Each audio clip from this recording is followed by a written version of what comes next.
J Bud. And today we're gonna be talking about this erratic trade between the Timberwolves and who they trade to, 76ers, Jimmy Butler, Robert Covington, Dario Saric, and I think a pick. First of all, I don't agree with the trade if I'm the Timberwolves. Actually, no, if I'm the 76ers. Because y'all need more shooters, and y'all gave away 2 of y'all shooters.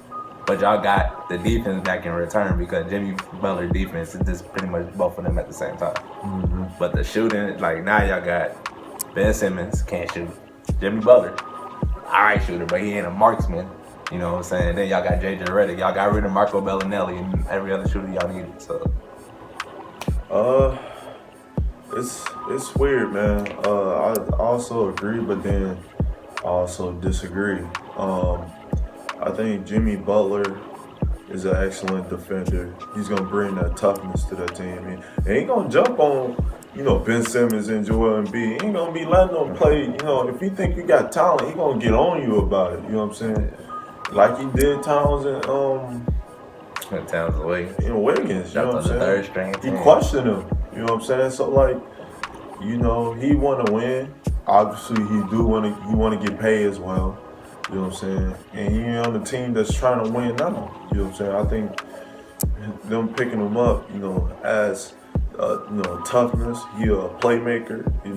He's shown he's a proven scorer. You know what I'm saying? So you're gonna get both of those things with him.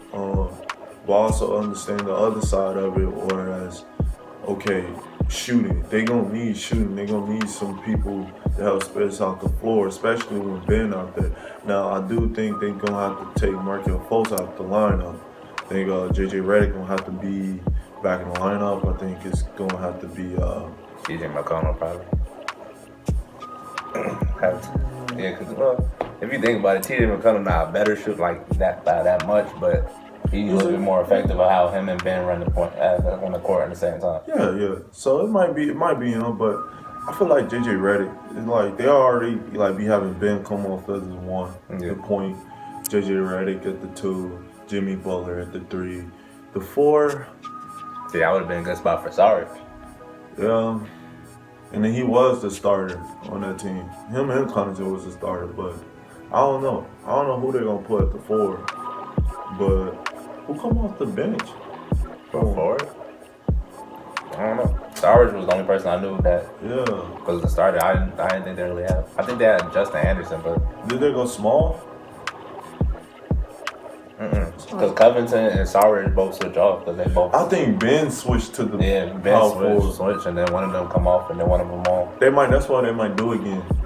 What? Well, no, they won't. I don't know who they're gonna put at the 4. I don't really know their roster like that. I just know Covington and Saric will switch off, and then we'll go to the 4 position. Yeah, I don't know. It's interesting.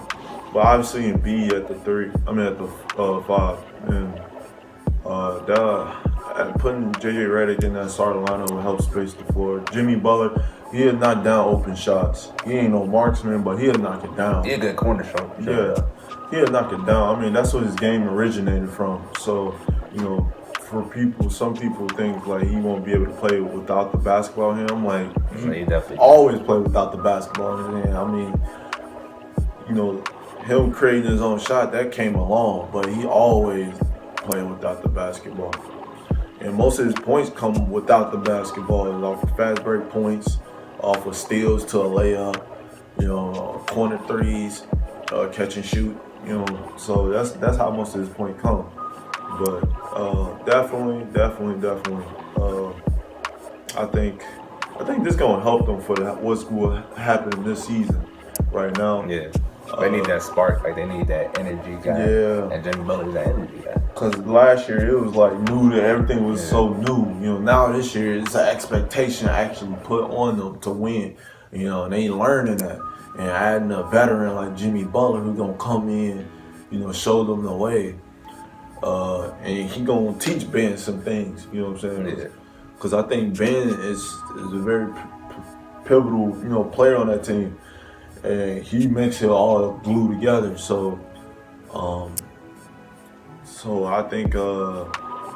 think Jimmy Butler is going to help that team out. Yeah. But on the Timberwolves side, I feel like that was a good trade for them because now you know, I ain't gonna say Jimmy Butler was a problem, but he was like a problem in how the lineup was going on about the third string situation, him going in with Andrew Wiggins and Cat. They didn't need to get him out of there. I just felt like that was a move for them just to like, all right, you know what I'm saying? We don't know where his head's at right now. We need to get him out. And then they got 3-point shooters, which they needed, and some defensive guys which they needed too. So they, you know, Sargent not no defender, but Covington, he's an average defender, and they both are knockdown down shooters. I think that would help, and that would take away some of the playmakers on the team. I think they had probably too many playmakers on the team, and this is definitely what helped them with the outside shooting. Now, it's hard to say will it work because Tom Thibodeau is not an offensive coach; he's a defensive coach. So, and that's always been something he struggled with. You know, offensively, how to, you know, give guys good looks and, you know, get easy buckets. You know, he always relied heavily on defense. And so it worked with some teams, but this team, you with all the talent, you got to make it work somehow. Now, granted, some of it's on the players like Towns. Like, sometimes Towns just look like, man, he's just softness, just in charming tissue, bro. Like, he's just like out there, man. Like, I'm like, bro, you're the best player on the team. You have to demand the ball. You have to assert yourself, and you can still like be aggressive within your personality. So if you're a quiet guy and you just cool, relax, you know, just chill, you can still be aggressive. You know your spots. Get there. Paul George is their aggressive guard. Damian Lillard more aggressive, you know, and you don't see them like do anything sporadic or like they don't have like spontaneous personalities, Yeah. you know what I'm saying? But you know when they step on the court, hey, I better watch them, you know what I'm saying? So that's what Towns is missing, that oomph in this game, you know what I'm saying? Andrew Wiggins too, man. Andrew Wiggins, I think honestly, man, like he's just out there, bro. Like he's just out there just trying to get a check. Like I really feel like man, that man got so much potential and like so much like he is gifted, man. But like he just don't. You know, it looks like you don't want to play sometimes. You don't. You got man. Derrick Rose out there playing his heart out, you know what I'm saying?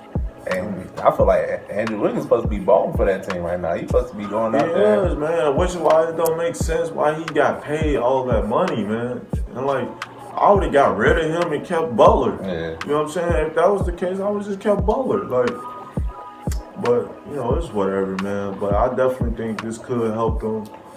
On both sides. On both sides. I think the Timberwolves is gonna help them with their shooting problem and take away all those playmakers being in the starting lineup. Because you got to think that Jimmy Butler was there, Andrew Wiggins was there, you know, and what's his name was there, Karl-Anthony Towns. All three of them guys needed their shots, and now you take away one of them and just put a shooter there, somebody, you know, a marksman, just space the floor, allow Andrew Wiggins to get to the basket more easily, and allow Karl-Anthony Towns not to get double teamed so much.